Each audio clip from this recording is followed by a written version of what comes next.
Hi hello guys, welcome back to Aadya colourful. ನಾನು Suma. Friends, ಇವತ್ತಿನ ವಿಡಿಯೋದಲ್ಲಿ ಒಂದು ಸ್ವೀಟ್ ರೆಸಿಪಿನ ನಾನು ಶೇರ್ ಮಾಡ್ತಾ ಇದ್ದೀನಿ. ಈ ರೀತಿ ಮೃದುವಾಗಿ ಕಾಯಿ ಹೋಳಿಗೆ ಮಾಡಿ ತಿಂದರೆ ಮತ್ತೆ ತಿನ್ನಬೇಕು ಅನಿಸುತ್ತೆ. ಅಷ್ಟು ಟೇಸ್ಟಿಯಾಗಿರುವಂತಹ ಈಸಿಯಾಗಿರುವಂತಹ ಒಂದು ಕಾಯಿ ಒಬ್ಬಟ್ಟು ರೆಸಿಪಿನ ನಿಮ್ಮ ಜೊತೆ ಶೇರ್ ಮಾಡ್ಕೊಳ್ತಾ ಇದ್ದೀನಿ. ಫ್ರೆಂಡ್ಸ್, ಖಂಡಿತವಾಗ್ಲೂ ಮನೆಯಲ್ಲಿ ನೀವು ಕಾಯಿ ಹೋಳಿಗೆನ ತಯಾರಿಸಿರ್ತೀರಾ, ಆದರೆ ತಯಾರಿಸುವಂಥ ವಿಧಾನದಲ್ಲಿ ಸ್ವಲ್ಪ ಹೇರುಪೇರು ಇರುತ್ತೆ. ಖಂಡಿತವಾಗ್ಲೂ ಈ ರೀತಿಯಾಗಿ ಒಂದ್ಸಲ ತಯಾರಿಸಿ ಹೇಗೆ ಬಂತು ಅಂತ ತಪ್ಪದೆ ಕಾಮೆಂಟ್ ಸೆಕ್ಷನಲ್ಲಿ ತಿಳಿಸಿ ಫ್ರೆಂಡ್ಸ್. ಓಕೆ, ಈಗ ನಾನು ಇಲ್ಲಿ ರವಾ ತಗೊಂಡಿದ್ದೀನಿ. ಅರ್ಧ ಕಪ್ ಆಗುವಷ್ಟು ಚಿರೋಟಿ ರವೆಯನ್ನು ತಗೊಂಡಿದ್ದೀನಿ ಫ್ರೆಂಡ್ಸ್. ನೋಡ್ಬೋದು ನೀವು. ಚಿರೋಟಿ ರವೆನ ಒಂದು ಬೌಲಿಗೆ ಹಾಕ್ಕೊಳ್ತಾ ಇದ್ದೀನಿ. ಸೊ ಬೌಲಿಗೆ ಹಾಕಿದ ನಂತರ ಅದಕ್ಕೆ ಇನ್ನೊಂದು ಅರ್ಧ ಕಪ್ಪು ನೀರನ್ನು ಹಾಕ್ಕೊಳ್ಳೋಣ. ಚಿರೋಟಿ ರವೆನೇ ತಗೊಳ್ತಾ ಇರೋದು ಇಲ್ಲಿ ನಾನು, ದಪ್ಪ ರವೆ ಅಲ್ಲ, ಸಣ್ಣ ರವೆ ಅಂತ ಬರುತ್ತಲ್ಲ, ಸೊ ಆ ರವೆಯನ್ನು ತಗೊಳ್ತಾ ಇದ್ದೀನಿ. ಇದನ್ನು ನೀರು ಹಾಕಿ ನಾನು ನೆನೆಯೋದಕ್ಕೆ ಬಿಡ್ತಾ ಇದ್ದೀನಿ. ಸುಮಾರು ಒಂದು 5 ನಿಮಿಷದವರೆಗೂ ಇದನ್ನು ರೆಸ್ಟಿಗೆ ಹಾಗೆ ಇಟ್ಬಿಡೋಣ. ನೋಡಿ, ಈ ರೀತಿ ಚೆನ್ನಾಗಿ ನಾನು ಮಿಕ್ಸ್ ಮಾಡ್ಕೊಳ್ತಾ ಇದ್ದೀನಿ. ಮಿಕ್ಸ್ ಮಾಡಿ ಇದ್ರ ಮೇಲೆ ಒಂದು ಪ್ಲೇಟನ್ನು ಮುಚ್ಚಿ ಒಂದು ಸೈಡು ಇದನ್ನು ತೆಗೆದಿಟ್ಕೊಂಡ್ಬಿಡೋಣ. ಸೊ ಫ್ರೆಂಡ್ಸ್, ನೀವ್ಯಾರಾದ್ರೂ ಫಸ್ಟ್ ಟೈಮ್ ನನ್ನ ಚಾನಲ್ಗೆ ವಿಸಿಟ್ ಮಾಡಿದರೆ ಪ್ಲೀಸ್ ನನ್ನ ಚಾನಲ್ನ ಸಬ್ಸ್ಕ್ರೈಬ್ ಮಾಡ್ಕೊಳ್ಳಿ ಫ್ರೆಂಡ್ಸ್. ಹಾಗೆ ಲೈಕ್ ಮಾಡಿ ಮತ್ತು ಹೆಚ್ಚೆಚ್ಚು ಶೇರ್ ಮಾಡಿ. ಓಕೆ, ಈಗ ನೋಡಿ ನಾನು ಮತ್ತೊಂದು ಬೌಲ್ ತೊಗೊಳ್ತೀನಿ.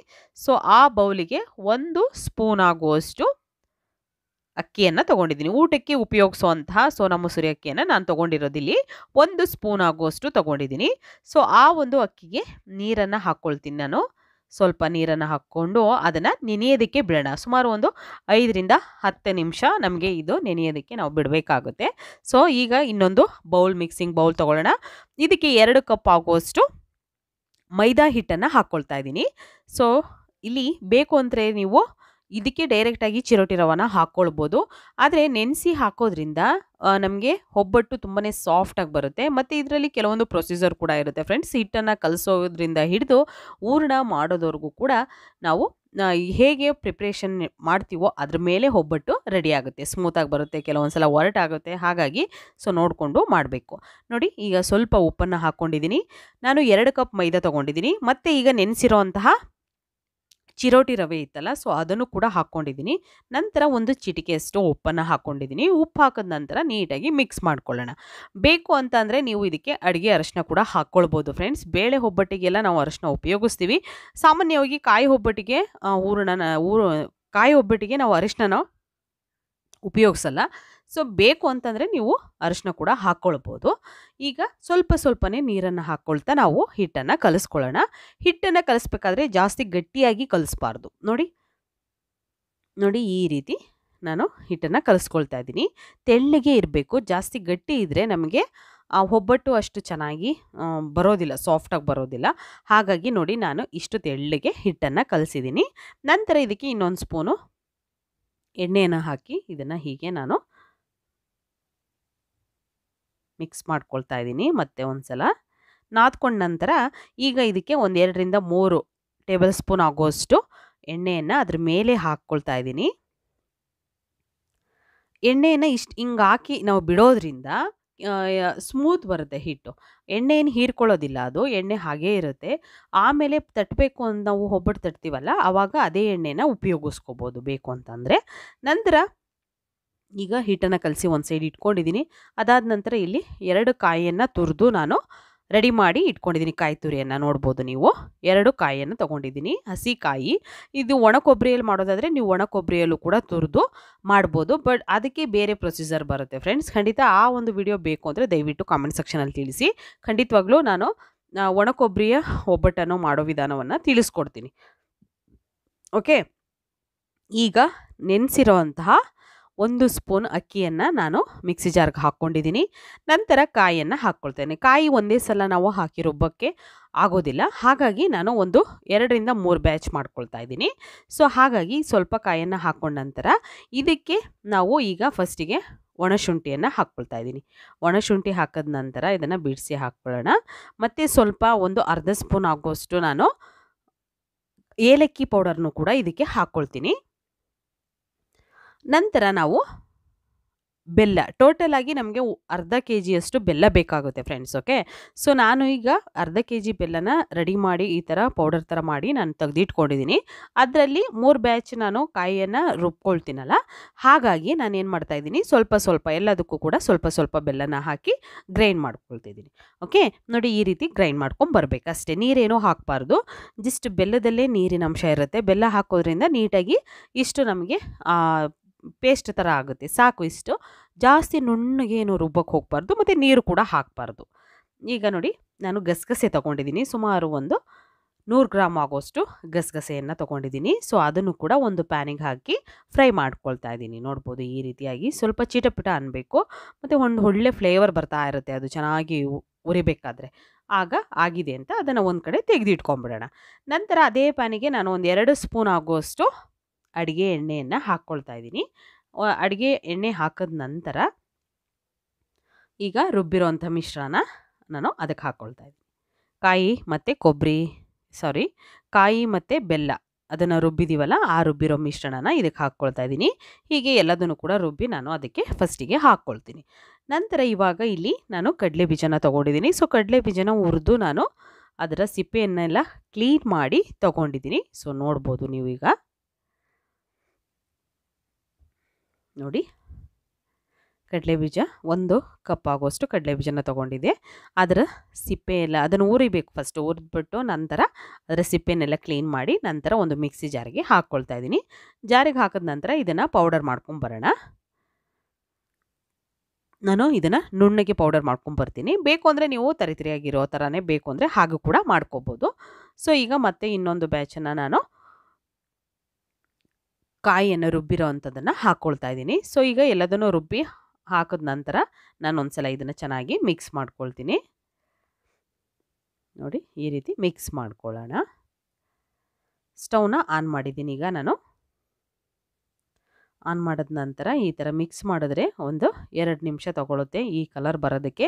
ಸೊ ನಮಗೆ ಕಲರ್ ಕೂಡ ಚೇಂಜ್ ಆಗ್ತಾ ಹೋಗುತ್ತೆ, ಆಗಲೇ ನಮಗೆ ಗೊತ್ತಾಗುತ್ತೆ ಇದು ಎಷ್ಟು ಚೆನ್ನಾಗಿ ಕುಕ್ ಆಗ್ತಾ ಇದೆ ಅಂತ. ತುಂಬಾ ಈಸಿಯಾಗಿ ರುಚಿಯಾಗಿ ಈ ರೀತಿ ಮೃದುವಾಗಿ ಕಾಯಿ ಹೋಳಿಗೆ ಮಾಡಿ ಒಂದ್ಸಲ ತಿಂದರೆ ಮತ್ತೆ ತಿನ್ನಬೇಕು ಅನಿಸುತ್ತೆ. ಇದಕ್ಕೆ ಯಾವುದೇ ರೀತಿ ಪಾಕ ಮಾಡೋ ಹಾಗಿಲ್ಲ, ಖಂಡಿತವಾಗ್ಲೂ ತುಂಬಾ ಈಸಿಯಾಗಿ ಯಾರಿಗೆ ನಮಗೆ ಒಬ್ಬಟ್ಟು ಮಾಡೋಕ್ಕೆ ಬರೋಲ್ಲ ಅನ್ನೋರು ಕೂಡ ಒಬ್ಬಟ್ಟನ್ನು ಖಂಡಿತವಾಗ್ಲೂ ತಯಾರಿಸ್ಬೋದು ಫ್ರೆಂಡ್ಸ್. ತುಂಬಾ ಟೇಸ್ಟಿಯಾಗಿರುತ್ತೆ, ಸ್ಮೂತಾಗಿರುತ್ತೆ. ಓಕೆ, ನೋಡಿ ಇದು ಕಲರ್ ಎಲ್ಲ ಚೇಂಜ್ ಆಗಿದೆ. ಸುಮಾರು ಒಂದು 5 ನಿಮಿಷದವರೆಗೂ ನಾನು ಇದನ್ನು ಚೆನ್ನಾಗಿ ಮಿಕ್ಸ್ ಮಾಡ್ತಾ ಬೇಯಿಸ್ಕೊಂಡಿದ್ದೀನಿ.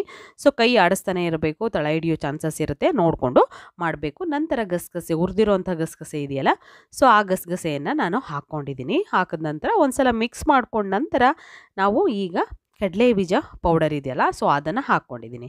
ಕಡಲೆ ಬೀಜ ಪೌಡರ್ನ ಹಾಕಿದ ನಂತರ ಒಂದು ಸಲ ಮತ್ತೆ ನೀಟಾಗಿ ಮಿಕ್ಸ್ ಮಾಡ್ಕೊಳ್ಳೋಣ. ಅಕಸ್ಮಾತ್ ತೆಳ್ಳಗಾಗ್ಬಿಟ್ರೆ, ನೀವು ರುಬ್ಬೇಕಾದ್ರೆ ಸ್ವಲ್ಪ ನೀರೇನಾದರೂ ಆ್ಯಡ್ ಮಾಡಿದ್ರೆ ಅಥವಾ ಬೆಲ್ಲದಿಂದ ಜಾಸ್ತಿ ಪಾಕ ಏನಾದರೂ ಆಗಿಬಿಟ್ರೆ, ನೀವು ಸೊ ಅದು ಬೇಕು ಅಂತಂದರೆ ಕಡಲೆ ಬೀಜ ಪುಡಿ ಹಾಕಿ, ಅದಕ್ಕೂ ಸರಿಯಾಗಲಿಲ್ಲ ಅಂತ ಅಂದರೆ ಕಡಲೆನ ಪುಡಿ ಮಾಡಿ ಒಂದು ಸ್ವಲ್ಪ ಕಡಲೆ ಪೌಡರ್ನ ಹಾಕ್ಕೊಳ್ಳಿ ಫ್ರೆಂಡ್ಸ್. 1 ಸ್ಪೂನು ಅಥವಾ 2 ಸ್ಪೂನು ಕಡಲೆ ಪುಡಿನ ಹಾಕ್ಕೊಂಡು ನೀಟಾಗಿ ಮಿಕ್ಸ್ ಮಾಡಿ. ಓಕೆ, ಮಿಕ್ಸ್ ಮಾಡಿದ ನಂತರ ಒಂದು ಸಲ ಅದನ್ನು ಚೆನ್ನಾಗಿ ಕುದಿಸ್ಕೊಳ್ಳಿ, ಯಾಕೆಂದರೆ ಹೂರಣ ಕೆಟ್ಟೋಗೋ ಚಾನ್ಸಸ್ ಇರುತ್ತೆ. ಚೆನ್ನಾಗಿ ಕುದಿಸಿದ್ರೆ ಖಂಡಿತವಾಗ್ಲೂ ಏನೂ ಕೆಟ್ಟೋಗಲ್ಲ, ತುಂಬ ಚೆನ್ನಾಗಿರುತ್ತೆ, ಸಾಫ್ಟಾಗಿರುತ್ತೆ. ಸೊ ನೋಡಿ ಈಗ ಆಗಿದೆ. ನಾನು ಉಂಡೆಗಳನ್ನು ಮಾಡಿ ರೆಡಿ ಮಾಡ್ಕೊಳ್ತಾ ಇದ್ದೀನಿ. ನೋಡಿ ಈ ರೀತಿಯಾಗಿ ನಾವು ರೆಡಿ ಮಾಡ್ಕೋಬೇಕು. ಉಂಡೆಗಳು ನೋಡಿ ಎಷ್ಟು ಸಾಫ್ಟಾಗಿ ಬರ್ತಾ ಇದೆ, ಕೈಗೆ ಕೂಡ ಅಂಟ್ತಾ ಇಲ್ಲ. ಪರ್ಫೆಕ್ಟಾಗಿ ಬೆಂದಿದ್ರೆ ಖಂಡಿತ ಅದು ಕೈಗೆ ಅಂಟೋದಿಲ್ಲ, ಇಲ್ಲ ಅಂದರೆ ಕೈಗೆ ಅಂಟೋ ಚಾನ್ಸಸ್ ಇರುತ್ತೆ. ಈ ರೀತಿ ಈಗ ಹೂರಣನ ರೆಡಿ ಮಾಡ್ಕೊಂಡಿದ್ದೀನಿ.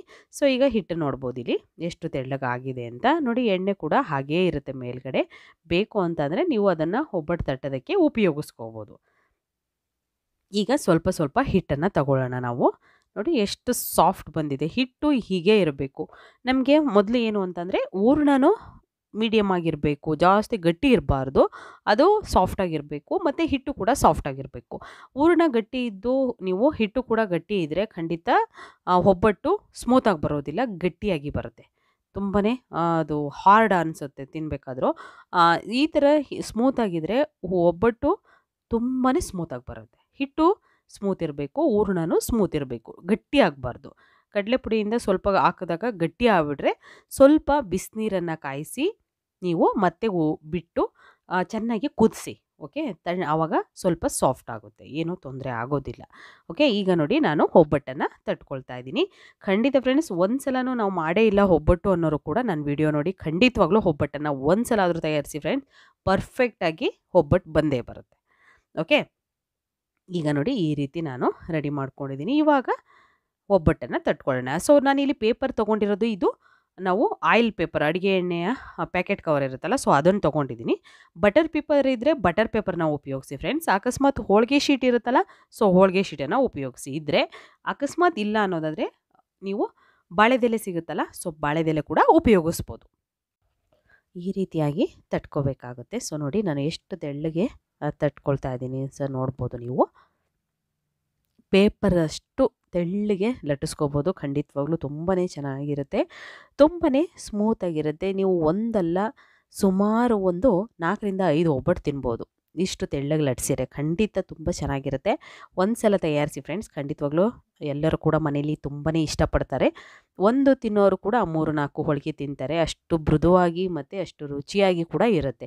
ಈ ರೀತಿ ಮೃದುವಾಗಿ ಕಾಯಿ ಹೋಳಿಗೆನ ಒಂದು ಸಲ ಮಾಡಿ ತಿಂದು ಹೇಗಿತ್ತು ಅಂತ ತಪ್ಪದೆ ಕಾಮೆಂಟ್ ಸೆಕ್ಷನಲ್ಲಿ ತಿಳಿಸ್ತೀರಾ ಅಂತ ಭಾವಿಸ್ತೀನಿ. ಸೊ ಈಗ ನೋಡಿ ಎಷ್ಟು ತೆಳ್ಳಗೆ ಆಗಿದೆ ಅಂತ ನೋಡ್ಬೋದು ನೀವು. ಈಗ ಇಲ್ಲಿ ಒಂದು ತವ ಇಟ್ಟಿದ್ದೆ. ಸೊ ತವದ ಮೇಲೆ ಈಗ ನಾನು ತವ ಬಿಸಿ ಆದಮೇಲೆ ಒಬ್ಬಟ್ಟನ್ನು ಹಾಕ್ಕೊಳ್ತಾ ಇದ್ದೀನಿ. ಹಾಕಿದ ನಂತರ ಇವಾಗ ಇದನ್ನು ಒಂದು ನಿಮಿಷದವರೆಗೂ ನಾವು ಹೈ ಫ್ಲೇಮ್ ಮಾಡೋದು ಬೇಡ, ಲೋ ಫ್ಲೇಮಲ್ಲೇ ಇದನ್ನು ನಾವು ಬೇಯಿಸ್ಕೋಬೇಕಾಗತ್ತೆ ಹೋಳಿಗೆನ. ಸೊ ಈಗ ಇದನ್ನು ನಿಧಾನವಾಗಿ ಟರ್ನ್ ಮಾಡೋಣ. ಸೊ ಎಷ್ಟೇ ಸ್ಮೂತ್ ಇದ್ದರೂ ಚೆನ್ನಾಗಿ ಅದು ಕಟ್ಟಾಗೋದಿಲ್ಲ, ನೀಟಾಗಿ ಬರುತ್ತೆ, ಏನೂ ತೊಂದರೆ ಇಲ್ಲ. ಗಾಬರಿ ಏನೂ ಬೇಡ. ಖಂಡಿತವಾಗ್ಲೂ ತುಂಬಾ ಈಸಿಯಾಗಿ ನೀವು ಒಬ್ಬಟ್ಟನ್ನು ಮಾಡ್ಕೋಬೋದು. ಎಲ್ಲರೂ ಕೂಡ ಈಸಿಯಾಗಿ ಮಾಡುವಂಥ ಒಂದು ವಿಧಾನದಲ್ಲಿ ನಾನು ತಿಳಿಸ್ಕೊಡ್ತಾ ಇದ್ದೀನಿ. ಖಂಡಿತ ತಯಾರಿಸಿ. ಓಕೆ, ಮೇಲ್ಗಡೆ ಇವಾಗ ಸ್ವಲ್ಪ ತುಪ್ಪನ ಹಾಕ್ಕೊಳ್ತಾ ಇದ್ದೀನಿ. ತುಪ್ಪ ಅಥವಾ ಅಡುಗೆ ಎಣ್ಣೆ ಯಾವುದನ್ನು ಬೇಕಿದ್ರೂ ಹಾಕ್ಕೊಳ್ಬೋದು ನೀವು, ಅಥವಾ ಬೆಣ್ಣೆ ಬೇಕು ಅಂದರೂ ಬೆಣ್ಣೆ ಕೂಡ ಹಾಕ್ಕೊಳ್ಬೋದು. ಸೊ ಈಗ ಎರಡು ಸೈಡ್ ಕೂಡ ಚೆನ್ನಾಗಿ ಇದನ್ನು ನಾನು ಬೇಯಿಸ್ಕೊಳ್ತಾ ಇದ್ದೀನಿ. ಹೋಳಿಗೆ ಸೈಡಲ್ಲೆಲ್ಲ ನೀಟಾಗಿ ನಾವು ಬೇಯಿಸ್ಕೊಂಡ್ರೆ ತುಂಬ ಚೆನ್ನಾಗಿರುತ್ತೆ. ಸೊ ಈ ರೀತಿ ರುಚಿಯಾಗಿರುವಂತಹ ಒಂದು ಕಾಯಿ ಹೋಳಿಗೆಯನ್ನು ಮಾಡುವಂಥ ವಿಧಾನವನ್ನು ತಿಳಿಸ್ಕೊಡ್ತಾ ಇದ್ದೀನಿ. ಸೊ ಹೇಗೆ ನಿಮಗೆ ಇಷ್ಟ ಆಗಿದೆಯೋ ಇಲ್ವೋ, ಹೇಗೆ ಅನ್ನಿಸ್ತು ಅನ್ನೋದನ್ನು ತಪ್ಪದೆ ತಿಳಿಸಿ.